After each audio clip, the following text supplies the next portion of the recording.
Assalamualaikum warahmatullahi wabarakatuh. Kami dari kelompok 6 akan mempresentasikan hasil dari diskusi kami dalam survei di kawasan Unan. Anggotanya yang pertama ada saya sendiri Muhammad Rafi, yang kedua ada Revi Ahmad Fauzan, dan yang ketiga ada Rico Rivaldi. Ini adalah gambar dari peta Unan. Beberapa sumber daya alam yang terdapat di sekitar kawasan Unan seperti yang pertama bendungan, yang kedua hutan, yang ketiga sungai, yang keempat tanah atau lahan kosong, yang kelima energi surya atau matahari. Ini adalah bendungan. Letaknya seperti yang terlihat di lingkaran. Bendungan. Bendungan atau empangan atau istilah pinjaman Inggris dam adalah konstruksi yang dibangun untuk menahan laju air menjadi waduk, danau, atau tempat rekreasi. Seringkali bendungan juga digunakan untuk mengalirkan air ke sebuah pembangkit listrik tenaga air. Kebanyakan dam juga memiliki bagian yang disebut pintu air untuk membuang air yang tidak diinginkan secara bertahap atau berkelanjutan. Selanjutnya adalah hutan. Definisi oleh pepohonan, ratusan definisi hutan digunakan di seluruh dunia, menggabungkan faktor-faktor seperti kerapatan pohon, tinggi pohon, penggunaan lahan, kedudukan hukum, dan fungsi ekologis. Organisasi Pangan dan Pertanian mendefinisikan hutan sebagai lahan yang membentang lebih dari 0,5 hektar, dengan pohon-pohon lebih tinggi dari 5 meter, dan tutupan kanopi lebih dari 10%.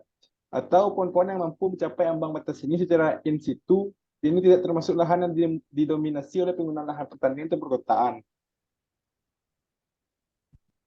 Selanjutnya adalah sungai seperti yang ada di peta, memanjang yang mengalir secara terus-menerus dari hulu menuju hilir. Sungai merupakan tempat mengalirnya air secara gravitasi menuju ke tempat yang lebih rendah. Arah aliran sungai sesuai dengan sifat air, mulai dari tempat yang tinggi ke tempat yang rendah, sungai atau lautan.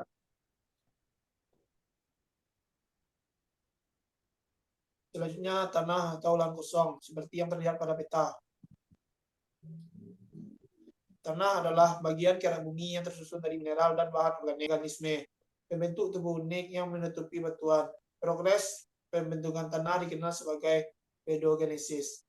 Proses unik ini membentuk tanah sebagai tubuh alam yang terdiri atas lapisan-lapisan atau yang disebut dengan horizon tanah. Setiap horizon menceritakan mengenai asal dan progres fisika, kimia, dan biologi yang telah dilalui tanah tersebut. Selanjutnya, energi matahari. Energi surya adalah energi yang berupa sinar dan panas dari matahari. Energi surya umumnya merujuk pada penggunaan radiasi surya untuk kebutuhan praktis. Tetapi semua energi terbarukan kecuali geotermal dan pasang surut berasal dari matahari. Energi ini dapat dimanfaatkan dengan menggunakan serangkaian teknologi seperti pemanas surya, fotovoltaik surya, listrik panas surya, arsitektur surya, dan fotosintesis buatan. Selanjutnya sumber daya alam yang akan dikembangkan. Sumber daya alam yang akan dikembangkan yaitu air yang terdapat pada bendungan Unan.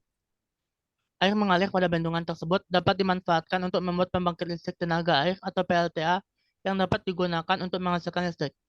Cara kerja dari PLTA tersebut yaitu air yang keluar dari bendungan akan mengalir melalui pipa pesat, yang mana pipa pesat tersebut menuju ke generator yang akan memutar turbin, sehingga turbin yang bergerak akan menghasilkan generator yang akan menghasilkan listrik. Selanjutnya, kelebihan dan kekurangan dalam pemanfaatan PLTA di bendungan. Yang pertama, kelebihan. Kelebihan yang pertama yaitu sedikitnya manusia di sekitar bendungan sehingga tidak mengganggu kecepatan air di bendungan. Kelebihan yang kedua yaitu bendungan tersebut terletak di dataran tinggi yang mana saat hujan akan mendapatkan air mengalir yang cepat. Yang kedua, kekurangan. Kekurangan yang pertama yaitu kecepatan air di sekitar kawasan bendungan untuk saat ini terlalu lambat disebabkan adanya bebatuan yang menghalangi. Kekurangan yang kedua yaitu biaya pembuatan untuk PLTA tersebut sangat besar dikarenakan letaknya yang jauh dari kawasan Unan dan sulitnya melewati jalan yang ada. Ini adalah foto saat kita survei di kawasan Unan. Ini adalah foto saat kita berada di bendungan. Terima kasih.